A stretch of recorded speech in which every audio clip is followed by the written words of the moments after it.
Okay. Where you find out everyone's business. Well, you have to find out everyone's business. They're willing to put it up by themselves. You don't even have to find it out. Everybody's willing to tell you what they do wrong. Okay. 1, 2, 3. We are live and broadcasting. Either we are or we aren't. I feel like it's in. Could you bring down that? Could you bring down the blind just that little bit? Yeah, that one, Jeff. The one where you're at. I have to climb up. Why not? String on it. It's too short. I didn't think you were that short. No, no, I'm like half engulfed in light, and it looks a little bit weird on the camera. Hello, everybody. Thank you for joining in. Okay. Right.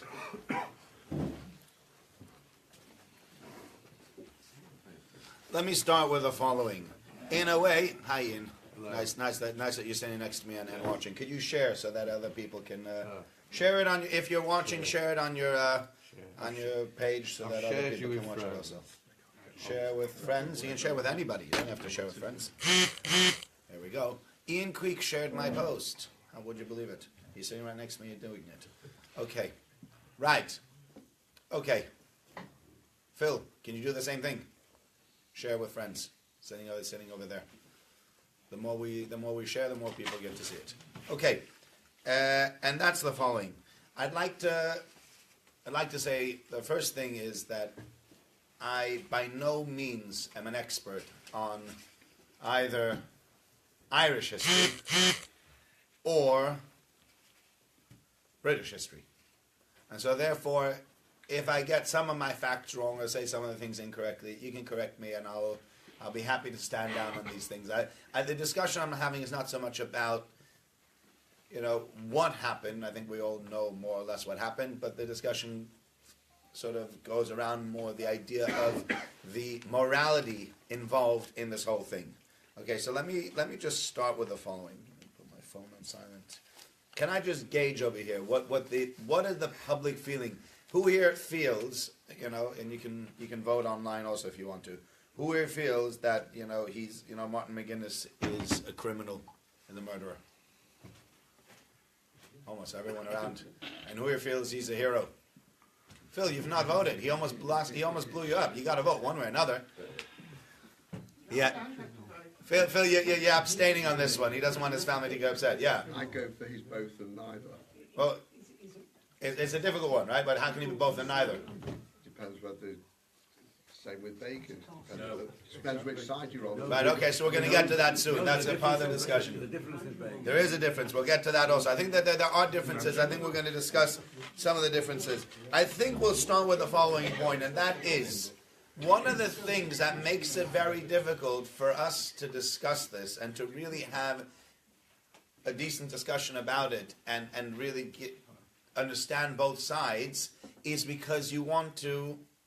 Yeah, you have to tell him I'm not on. It's PHC. It's not under my. It's not under my name. It's under the shul's name. If you're looking for it, that's why you won't find it. I'll watch it live. You can watch it live. Yeah, you're sitting next to me watching it live. I know people sitting next to you. They're texting you like, "Can you not just turn to me and talk to me?" Yeah, it's weird when people do that. Unless you had a simcha. Sometimes at a simcha, it's really annoying when the guy's talking and you can't speak to the guy next to you, but you want to say something anyway. So the point. The first point that I would make is that it's very hard to discuss a question like this when you don't believe in a cause. Okay? So as was mentioned before, and this is some of the things that people were saying, I was thinking to myself, would anybody consider Menachem Begin a murderer? Would anybody consider David Ben-Gurion a murderer? No. No? You're saying no. There's plenty of people out there that would say he's not to be remembered for anything positive. I'm sure there are people out there that say he's done terrible things. They have killed people. They had organizations like the Palmach, like the Irgun, that also exercised terrorism in the early state of, before the state Palestine was declared. The British think Menachem Begin's a murderer. I'm sure they do. Oh, there's a difference. Yeah. The British won't allow people into Palestine. Yeah, okay, so what's going on? But what's the difference? People are going to Ireland. No, but that's that. I don't think they feel they're not free. They feel the Northern Irish Republic. Those are the Unionists feel that they're not free. they are under British rule when they shouldn't be under British rule, and that Britain should relinquish it as a territory, and they should become unified with the Republic of Ireland, and it's nobody's business. It's none of Britain's business. So why, whether it is a border question or whether it's a question, I think that always turns into semantics. But we've had a vote. And they So- voted to stay so with when- the Yeah, EU. they may go turn around and say, let's have another vote. I don't know. So Yep. when Israel has taken territories during war, Right. they're castigated around the world. I believe that's different. If Britain just the same thing which they did in Victorian Yeah. times when they had the empire, Yeah. and they Because they did it at a time where it was acceptable. but I they think did when Britain did it, it was and the acceptable. Crusades, the same thing happened. That's Yeah. Went out and plundered and- Yeah, but that's something else. I do believe that's different. I think there were different things. In times of war, territories are won and territories are lost. The question over here is, I think there was a lot of civilian terrorism. And I think that might be the difference also. I'm not sure how it worked. I don't know the history of Israel that well, but I know that a lot of the terrorism that the Irgun or the Palmach or the other organizations had in the early state of Israel was specifically targeted at the British and at the British forces, and not so much targeted at the public. They didn't just leave explosives lying around somewhere. I mean, there was a lady who called in this week on one of the radio programs, I think to Emma Barnett, and they were having this discussion, and she said that she walked past a phone booth, and she did a double take, and there was just a briefcase lying there. And she kept on walking, and then she said to herself, oh, don't be stupid. That's probably nothing. Somebody just left their briefcase there. But it was at the times of the trouble, so she picked up the phone, and she called 999, and she said within like 20, so she continued walking, within like 20 seconds, she heard sirens and all sorts of stuff, and they came, and she said it turned out that was a bomb.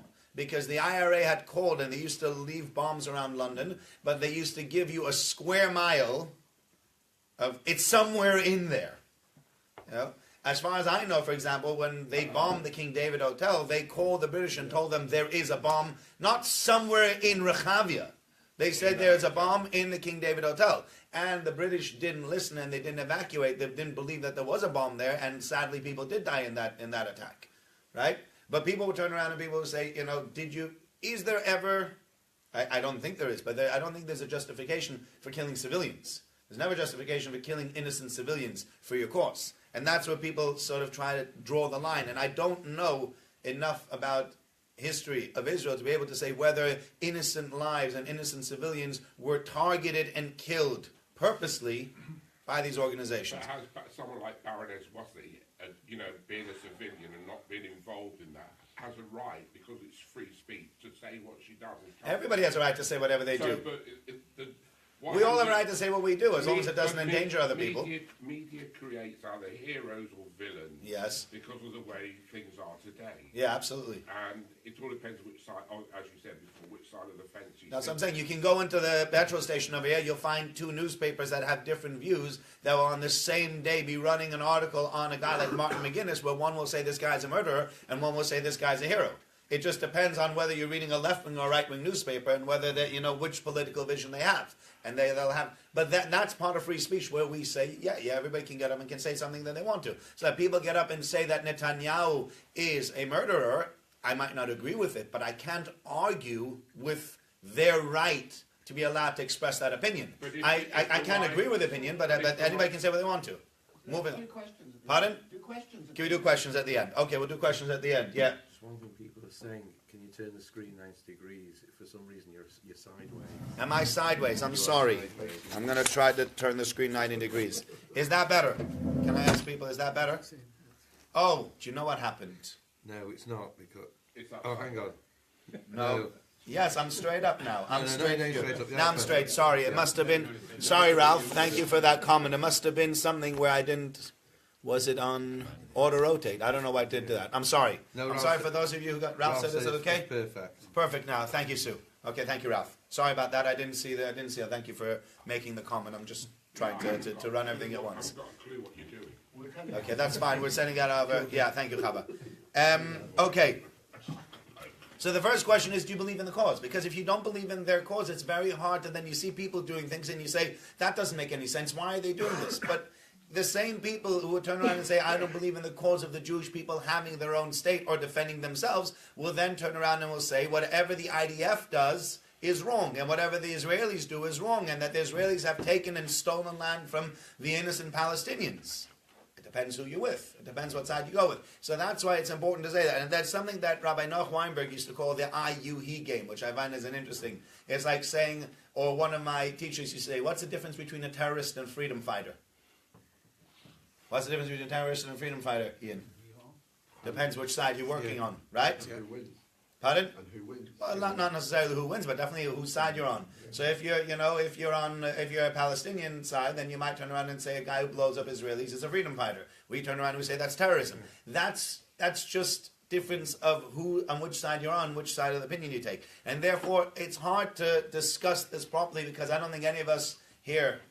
I don't know, Phil, where you're up to, but I don't know if anybody else here is a unionist or which way around I don't have much of an opinion on the Republic of Ireland and Northern Ireland because I didn't grow up here, so it didn't affect me one way or another. I don't really have strong opinions about it. So it's hard for me to really say I believe very strongly one way or another. But people that do have strong opinions and people that believe very strongly in the cause will have very strong opinions about this. Okay? That's the first thing that we're going to mention.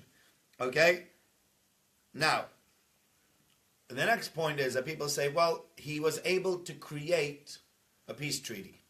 And that's true. He was able to create a peace treaty. But on the other hand, I think there were people that had interviewed him years afterwards, in the 2000s, after already the Good Friday Agreement, after already we came to the point where there was peace in Ireland. And I don't think he was very repentant about... Hi, Aris. I don't think he was very repentant about what he has done. It's not like he turned around and he says, I feel bad for what I did. Which would make people think, well, if he's not repentant for what he did, then maybe he still remains the criminal.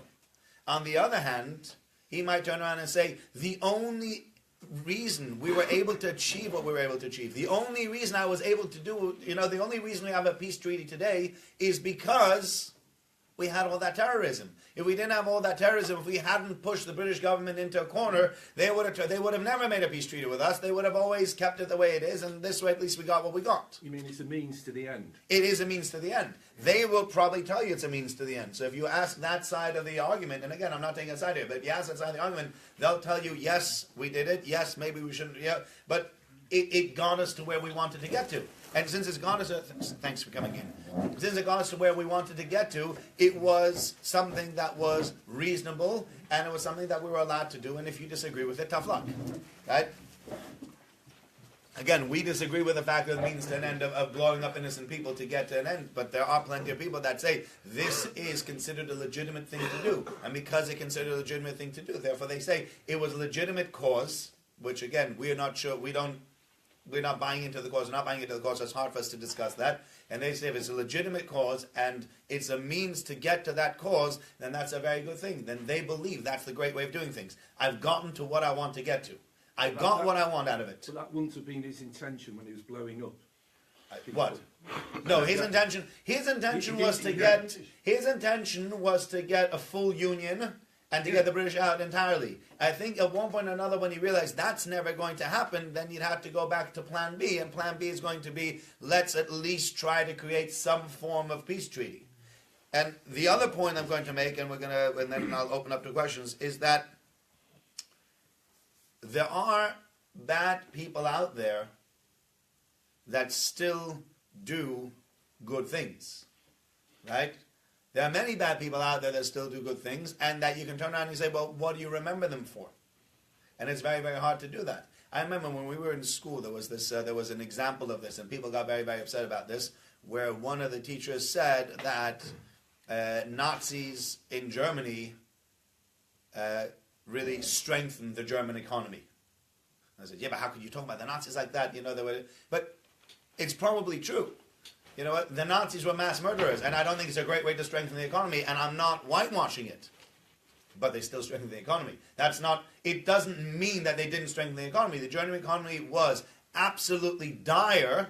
I think they had pictures when we were kids in the history books. They had these pictures of 10,000 marks that turned into 10 million marks by that afternoon. They kept on adding zeros and zeros because it became absolutely ridiculous. The inflation there and the money became devalued. It was just terrible. And then here came this fellow who was crazy mass murderer and stood up. And Germany, at least, they had some semblance of financial normalcy. Does that make him a hero? Absolutely not. The man was an enemy to humanity and he was a murderer, etc., etc. But in the end of the day, you can turn around and you can say, well, he was able to. Here, it's a little bit more complicated because he actually also bartered the peace treaty. So it's not just that somebody who was a murderer created a bit of a financial, a better financial situation. He started with the killings, but then he ended up being the one that actually also brought the solution, if you consider that a solution. And then Baruch Hashem, look, pardon? It's lasting. It's lasting, and there's no issue. People today don't walk the streets worried about IRA bombings. I mean, has that Good Friday Agreement, again I'm asking because of my ignorance in history, has a Good Friday Agreement ever been broken? Has there ever been attacks on Britain after that agreement? Anybody? A few isolated attacks by some groups who don't accept these persons. Right, but in general, that quieted everything down. Yeah? So that's the kind of thing. So, maybe... that, you can remember him for the fact that you can say the man in the end of the day also was an instrument for good, but to turn around and say that he was repentant, we speak about repentance specifically, and you talk about repenting and doing tshuva. Tshuva is something where the Rambam says, the Rambam gives a very, very graphic example. He says, if the same thing would happen, if the same, he speaks about, for example, adultery, the same woman in the same situation with the same man, and then the fellow is still able to retain himself and not to do it the second time around, there we see that a person has been repentant. Yeah? If he's put through the same situation again. I am not so sure, and this is what we want to talk about repentance, I'm not so sure if you want to look at it from the Jewish perspective, that if you were to ask a fellow like Martin Mcguinness, would you do what you did again in order to achieve your means? I think everybody would agree that the answer would be yes. Don't think the fellow ever turned around and says, no, it wasn't worth it. I'm sure they felt it was worth it. That's as far as we got. Of course I would do it again. I would do it again. So, but God has told the Jewish people to kill for the sake of the greater good. And when God's wish hasn't been carried out, the right. Jewish people have suffered, if one person's been left behind. Right. So, if it's divine providence that one has to take the word of God and have the faith to right. carry out God's wishes. Yes. We say, hang on, we are killing. Right. That's a longer discussion. There's the question of morality and humanity, and is there morality without God, which is well beyond the scope of today's topic. It's an interesting topic, and we can make it a topic for a different discussion. But that becomes the question. Can you turn around and can you say, if God has said to kill, does that become immoral, even if God has said to do it? Or do we turn around and we say, well, no, if God has said so, then it's not immoral because... Pegs in the, pegs where? In the temples of... Remember the biblical story, with one of our judges. Don't know. We'll have to discuss that a different. I think we'll come off of that one because it's a much larger discussion. But again, as I mentioned before, in the repentance, I don't know. Then again, as far as all of us are concerned, I think there's another point that I wanted to make, and that is within every single person. There was a rabbi by the name of Rabbi Druk who used to give drashos in Yerushalayim, a very famous darshan, and he always used to speak about the fact that within many people there are always contradictions, and within ourselves there are contradictions. One of the most famous contradictions that you'll come upon within the entire Torah is when the brothers appeal to Yosef. The brothers are appealing to Yosef. Benjamin has come down.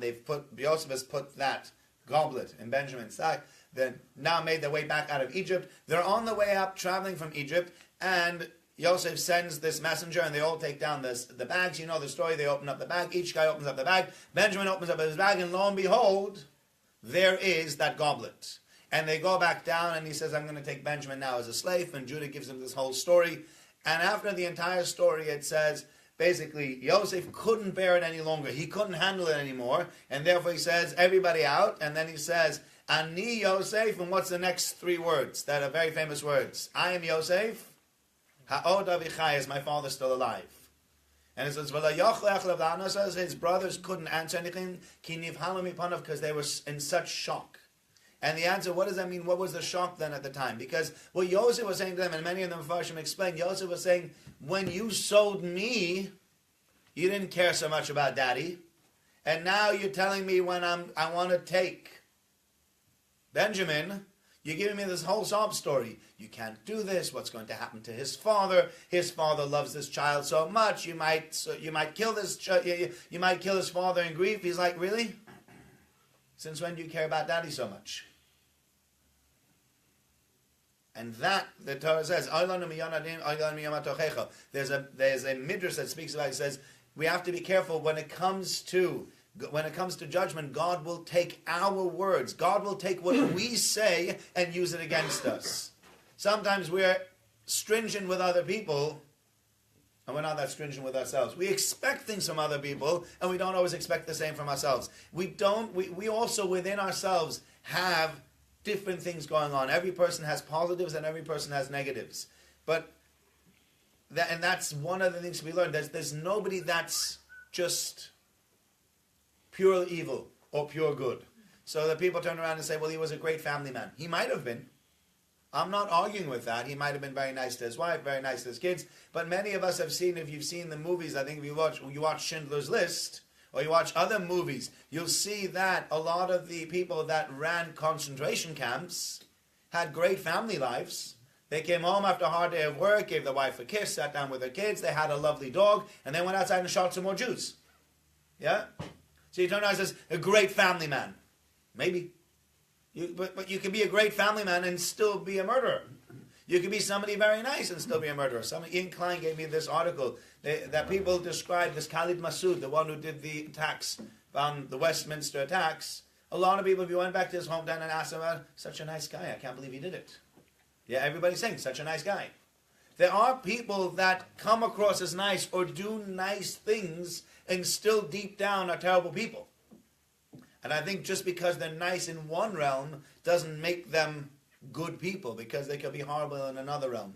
So I think to really conclude with this and to maybe leave it open to a few more questions for the next 2 or 3 minutes, is that number one, it's a question of believing in the cause. If you don't believe in the cause, it's hard to see the good in somebody that's done these things. Number two is realize that if you don't believe in somebody's cause, somebody else who doesn't believe in your cause will say the same about your heroes. So if people turn around and speak about Begin and speak about Ben-Gurion in that way. I mean, the example that I was thinking is Yasser Arafat. If I gauged over here, Yasser Arafat, is Yasser Arafat a hero, or is Yasser Arafat a murderer? Of course, if you ask in a Jewish room, everybody would say Yasser Arafat is a murderer. He was in charge of PLO, he did so many terrible things. How could you turn around and say Yasser Arafat is a good person? But other people turn around and say Yasser Arafat, as crazy as it sounds, received the Nobel Prize for Peace. It's almost perverse to think of that. But on the other hand, he bartered a deal at the time with, who did he barter the deal with Rabin? Yeah, Yitzhak Rabin, I think he bartered the deal with in 94. He was in charge of bartering a deal in 94, and with Yitzhak Rabin, creating a semblance of peace. Sadly, it's not been anywhere near as successful as the Good Friday Agreement. Halavai would have been so successful, because we as Jews would have been happy to have given up that amount of territory to have the peace, to have serious peace, which we don't have. It all depends which side. But it depends which side you go on, because if you speak... If you listen to the Lubavitch Rebbe, yeah. He said, we shouldn't give anything away. Right. It's ours, and it says divine right, etc., etc. Okay. Let's go.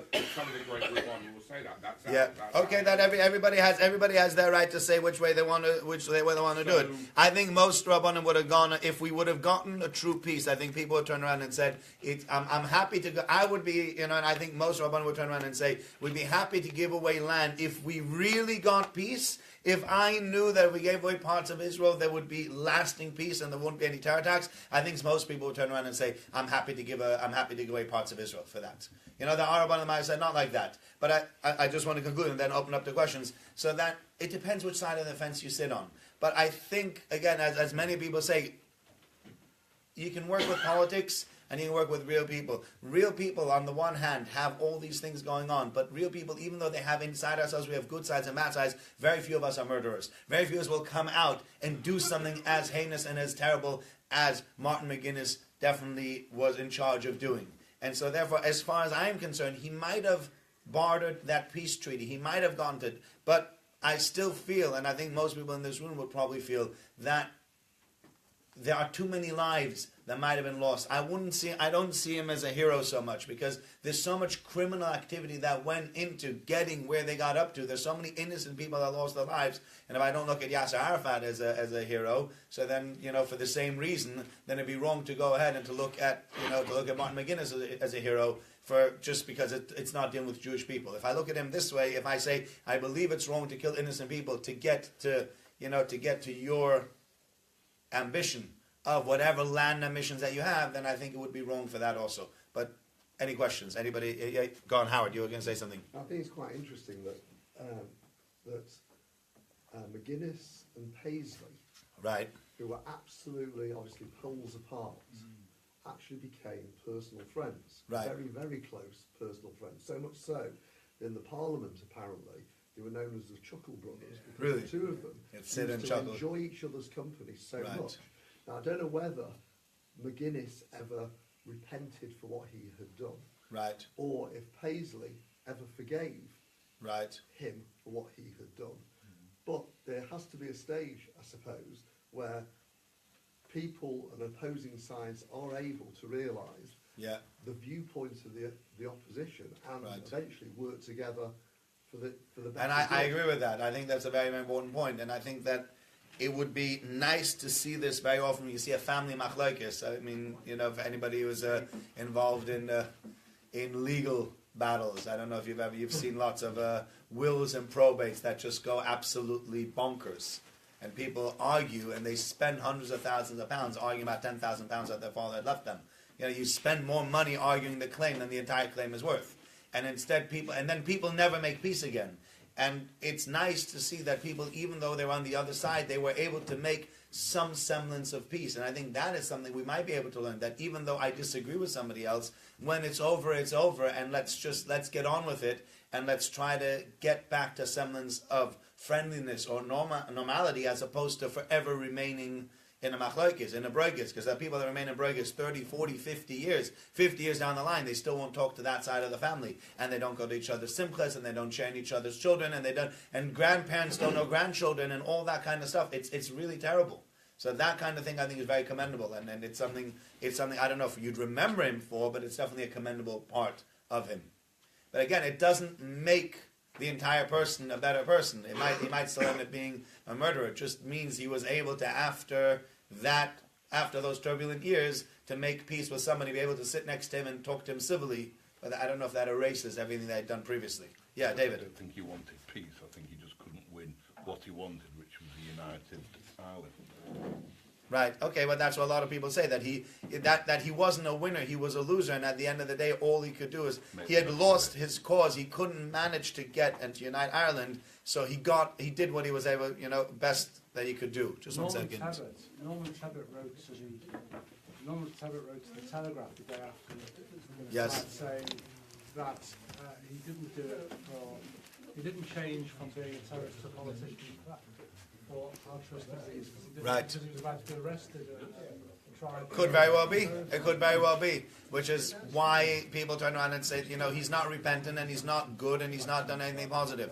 I think in general we would all see him not as a positive character. He might have brought about positive change within Ireland, but that doesn't make him a good person. It just means that he leaves a legacy of some good things as well. But he leaves a legacy of so many people that were left maimed, injured, without parents, without children, with so many people that have lost so much, that I don't know if I can stand here in good faith and turn around and say this was a good man when there's so much evil that it's he's like perpetrated. what Colin Parry said, whose children were killed in Yeah. Warrington, I forget what year it was, but he said he can't forgive, but he doesn't necessarily want justice.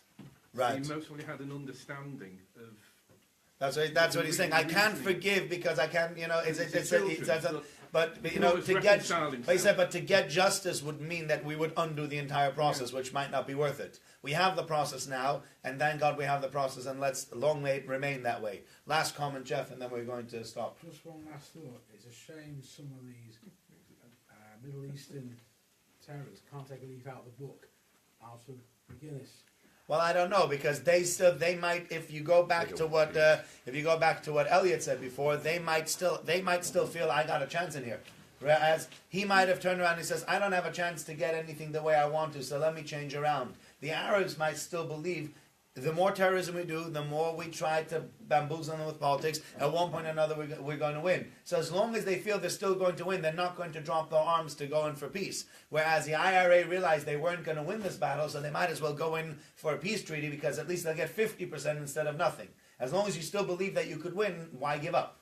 So it'd be nice for them to take a page out of the book, but I don't think they would go down that route because they have to, yeah. Just one point. Okay, the Irishman gets to make a point here. It was the British that caused the two problems in both countries, Palestine and Northern Ireland. If they stopped conquering countries, we wouldn't have had the pet That's terrorists. true, but that was, you know, that is, So there you go. that was British colonialism. Criticised Israel for annexing the Golan and Shomron and Yehuda. Yeah. But the thing is, the sort of West Bank didn't belong to anyone. Gordon gave it up in 1970. Right. Yeah, That's that's another discussion about Israel, whether it's correct or incorrect to take away also, the them. borders in Poland moved after the war. They took over East Germany. Yeah, there was lots of borders that moved. Borders moved constantly, especially no, after no that time. problem with the annexing the Golan. Right, okay, that's a separate discussion. Next thing we go on and on. It seems a modern phenomenon now that after 300 years, a state or an organisation Right. actually makes an apology. Right. So, you know, you get the Roman Catholic Church apologising for something that happened 200-300 years ago, or you get the Americans apologising to the Indian. Right. The Indian. Well, now it's too late for that apology. So you'll probably find in 300 years' time, when we're not around, that the Yeah. IRA will apologise for what they've done. And Could be. It's You know, meaningless, maybe they though. will. It is meaningless. I know they made at that point. I You know. agree, it's meaningless. But I guess I had to make an apology. Anyway, thank you very much. We're going to bench now. Thank you for joining us live as well.